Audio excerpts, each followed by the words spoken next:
Hello, I'm Willie from the Ozarks, and we're ready for lesson 33 in A Course in Miracles workbook for students. We're reading from the original edition here on February the 2nd of 2023. There is another way of looking at the world. There is another way of looking at the world. Today's idea is an attempt to recognize that you can shift your perception of the world in both its outer and inner aspects. A full 5 minutes should be devoted to the morning and evening application. In these practice periods, the idea should be repeated as often as you find profitable, though unhurried applications are essential. He touched on that yesterday. We want to be unhurried. We're home. You just take your time. Alternate between surveying your outer and inner perceptions, but without an abrupt sense of shifting. Merely glance casually around the world you perceive as outside yourself. Then close your eyes and survey your inner thoughts with equal casualness. Okay? Try to remain equally uninvolved in both. Be uninvolved in both the outer and the inner viewing of the world you see. Try to remain equally uninvolved in both and to maintain this detachment as you repeat the idea throughout the day. The shorter exercise periods should be as frequent as possible. Specific applications of today's idea should also be made immediately when any situation arises which tempts you to become disturbed. For these applications, say, there is another way of looking at this. Can you remember to do it, though? That's the key. And I want to point out in that last paragraph, he says the shorter practice periods should be as frequent as possible. The last sentence of the paragraph before that. Try to remain equally uninvolved in both your inner and your outer perceptions of the world. Be equally uninvolved in both observations, and to maintain this detachment as you repeat the idea throughout the day. So we're going to try to be a little bit less attached to what we're seeing around us. Just let it kind of go by like a marching band. It comes and then it goes, and you're just staying there in a parade. Okay?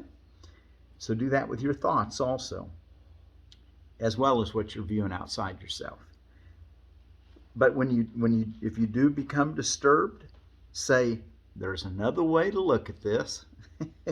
Remember to apply today's idea the instant you are aware of distress. That's the key. Sometimes you might go a long time before you realize that you're a little distressed or a lot distressed.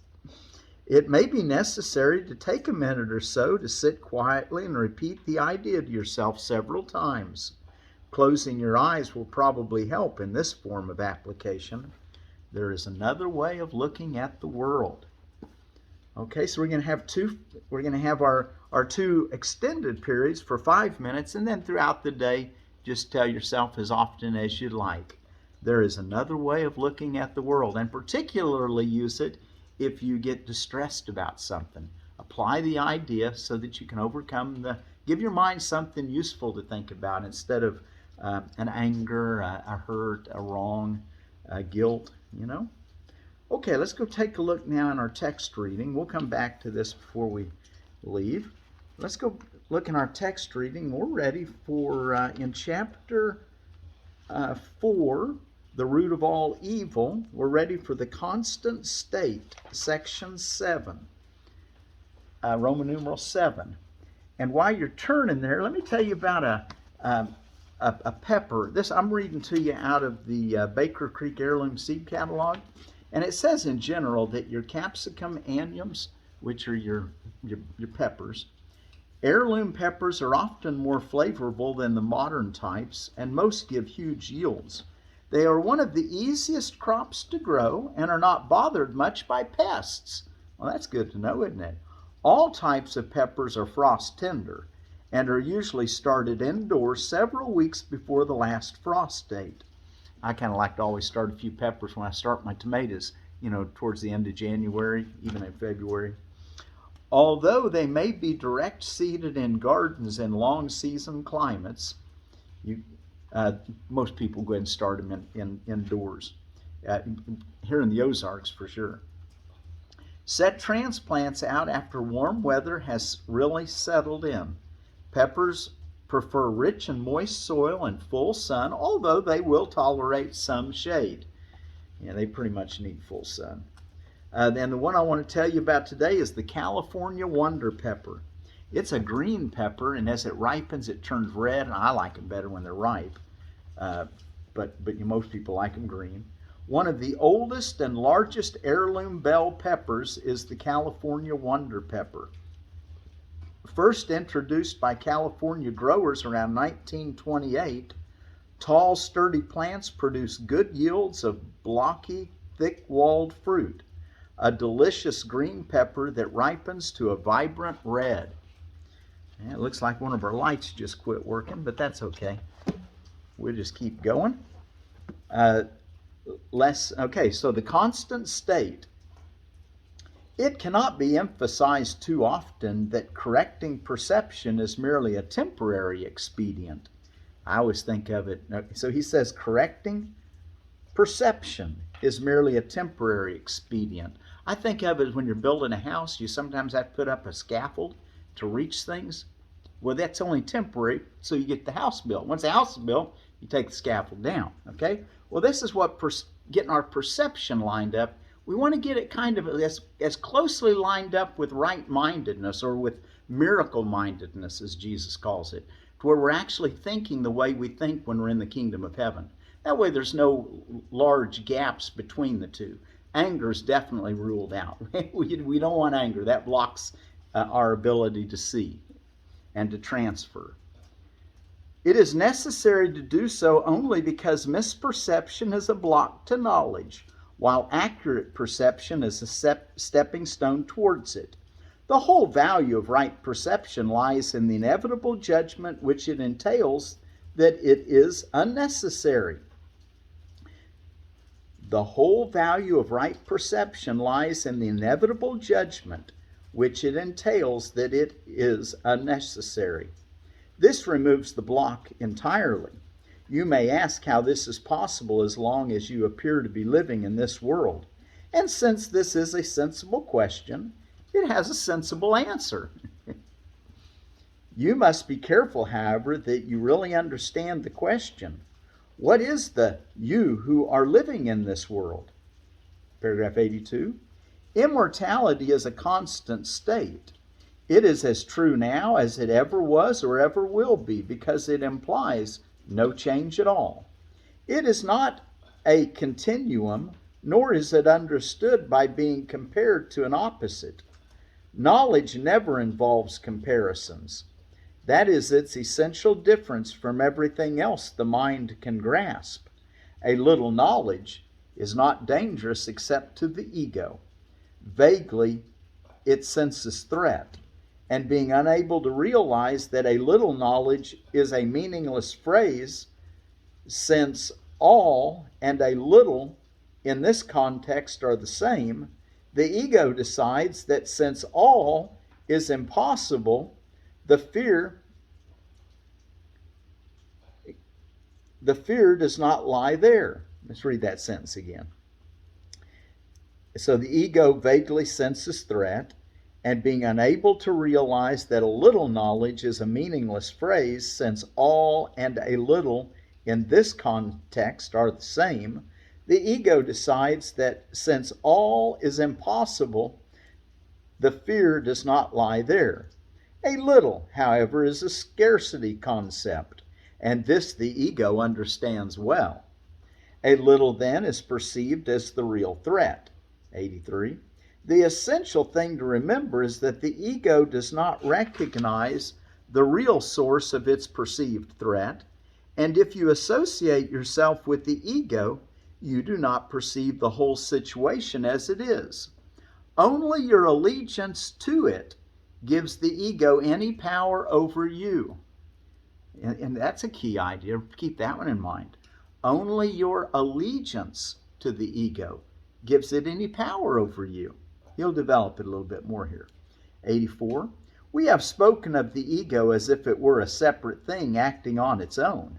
This was necessary to persuade you that you cannot dismiss it lightly and must realize how much of your thinking is ego-directed. We cannot safely let it go at that, however, or you will regard yourselves as necessarily conflicted as long as you are here, or more properly, as long as you believe that you are here. Oh, the power of our belief. 85. The ego is nothing more than a part of your belief about yourself. There you go. There's the definition. The ego is nothing more than a part of your belief about yourselves. Your other life has continued without interruption and has been and always will be totally unaffected by your attempts to dissociate.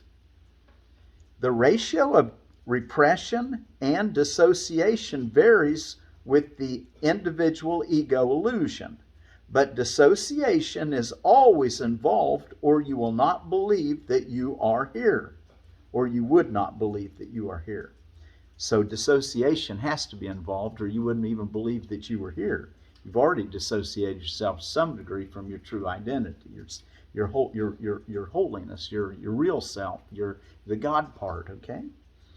And it's like my teacher used to say, Charlie, he'd say, you have to have some delusion in order to come to manifest a body on any levels. How do you, actually, he said it. The ratio of repression and dissociation varies with the individual ego illusion, but dissociation is always involved, or you would not believe that you are here.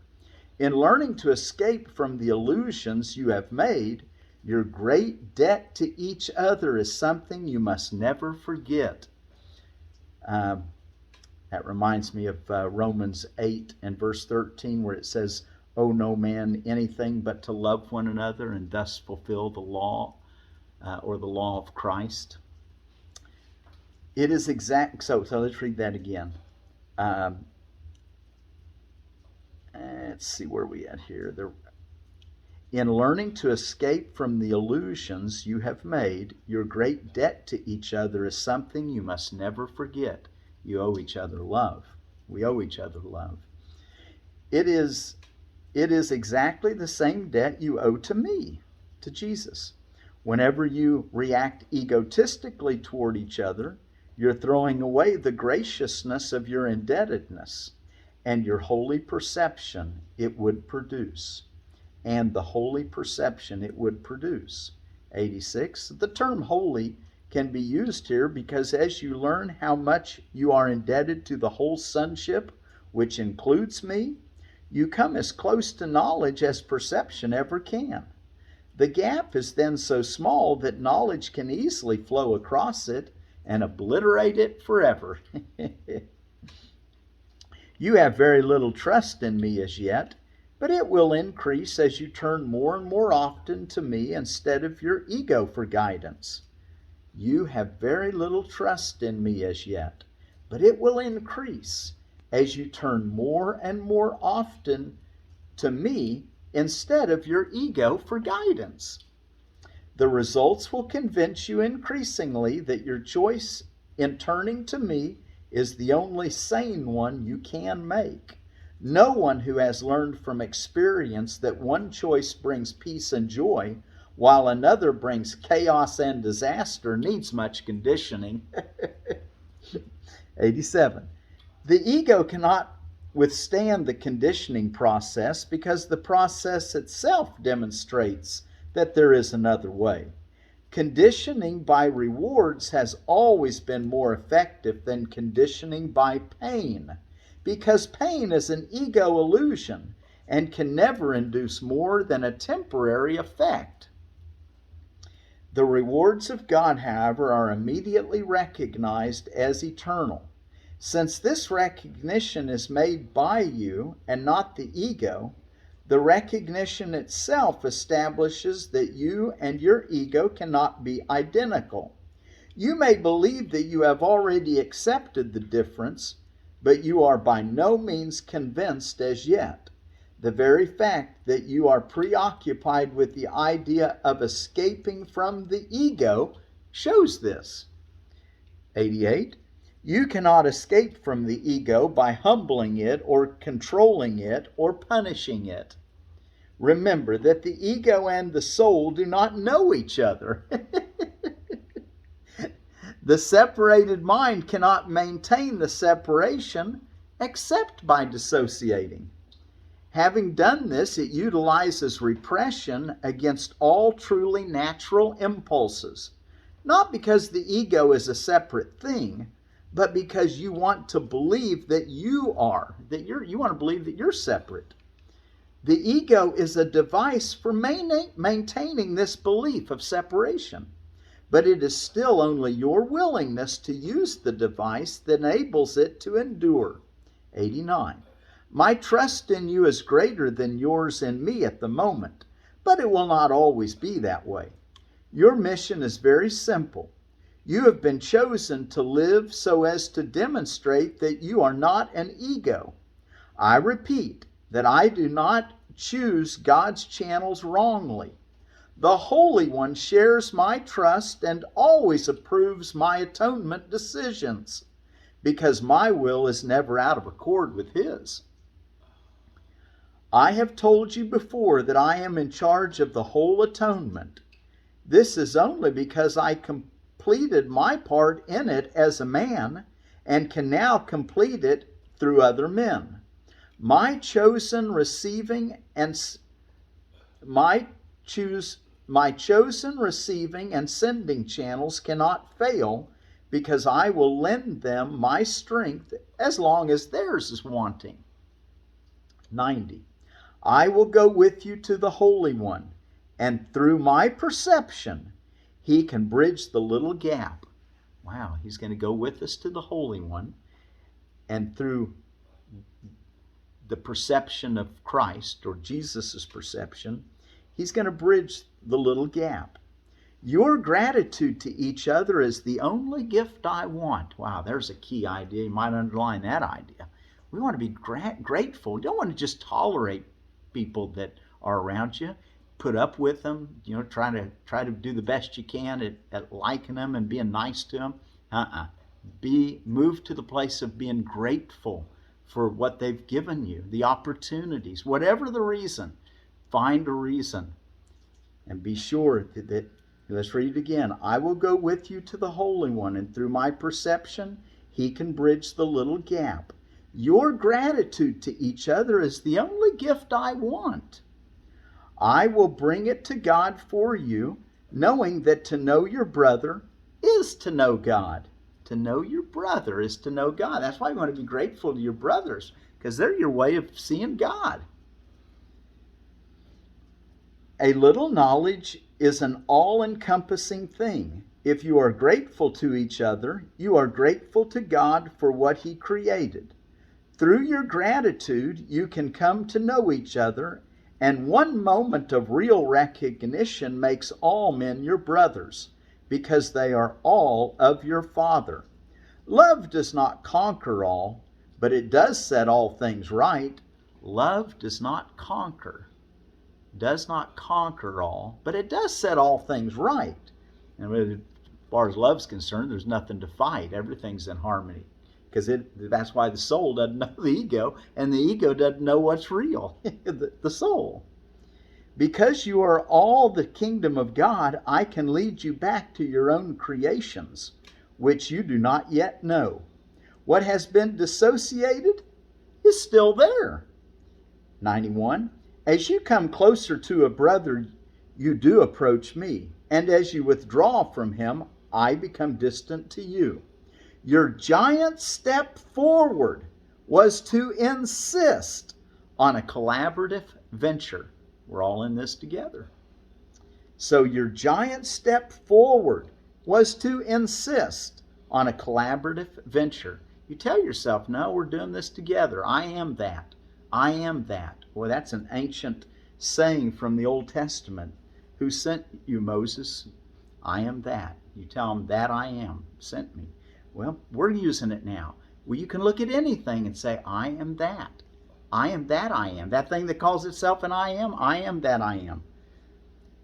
As you come closer to a brother, you do approach me, and as you withdraw from him, I become distant to you. Your giant step forward was to insist on a collaborative venture. This does not go against the true spirit of meditation. It is inherent in it. Meditation is a collaborative venture with God. It cannot be undertaken successfully by those who disengage themselves from the sonship, because they are disengaging themselves from me. God will come to you only as you will give him to your brothers. Learn first of them, and you will be ready to hear God as you hear them. That is because the function of love is one. And then 92, I think this last, a couple more paragraphs. How can you teach someone the value of something he has deliberately thrown away? Good question. He must have thrown it away because he did not value it. You can only show him how miserable he is without it and bring it nearer very slowly so he can learn how his misery lessens as he approaches it. This conditions him to associate his misery with its absence, and to associate the opposite of misery with its presence. It gradually becomes desirable as he changes his mind about its worth. And the last paragraph, 93, I am conditioning you to associate misery with the ego and joy with the soul. I am conditioning you to associate misery with the ego and joy with the soul. That's why we want to watch our feelings, to let our feelings let us know whether or not we're associating with the ego or with the soul. It'll always tell you. You have conditioned yourself the other way around. A far greater reward, however, will break through any conditioning if it is repeatedly offered whenever the old habit pattern is broken. You are still free to choose, but can you really want the rewards of the ego in the presence of the rewards of God? Okay, let's go take a look now back at our lesson. There's another way of looking at the world, and we want to observe our inner and outer world. We're going to do this for 5 minutes. A full 5 minutes should be devoted, morning and evening applications. And the shorter exercise periods should be as frequent as possible, he says. So just tell yourself there's another way of looking at the world. And be sure to use it if you're tempted to become disturbed. You know, if you see fear instead of love, your feelings will let you know. And be sure that you use your lesson immediately in that case.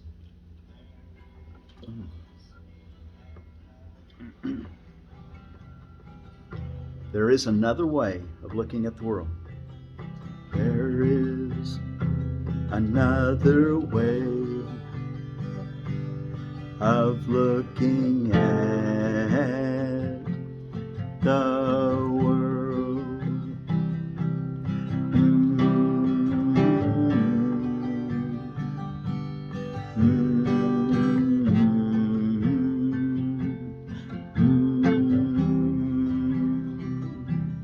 There is another way of looking at the world.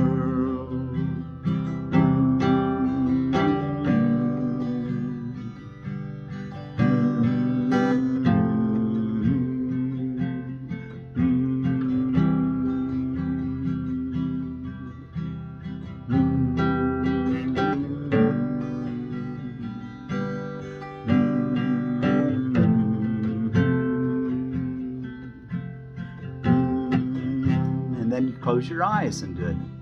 There is another way of looking at the world.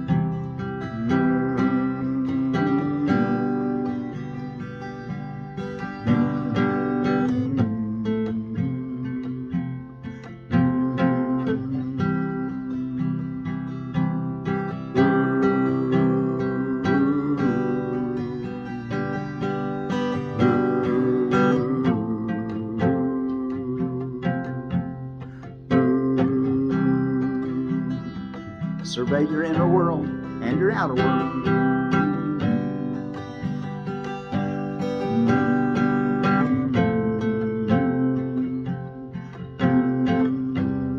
And then if you get tempted and get distressed about something, be sure to say it in this way.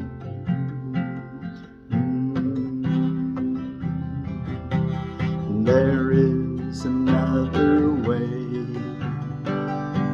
of looking at this situation.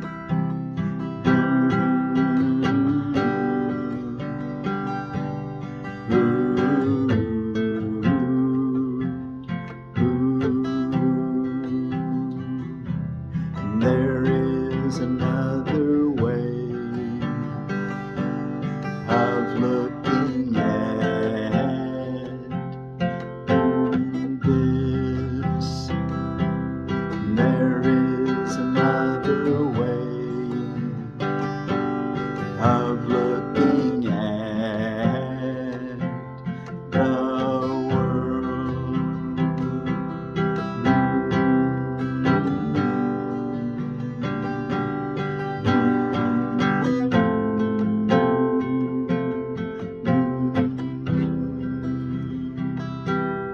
There is another way of looking at the world.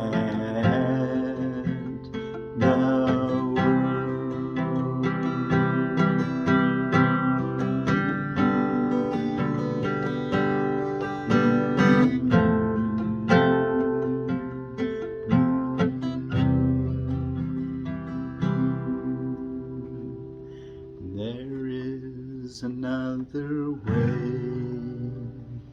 of looking at the world. Try to think about that idea throughout the day. Be sure to do your 2 5-minute practice periods. Tell yourself often today, there is another way of looking at the world. Peace.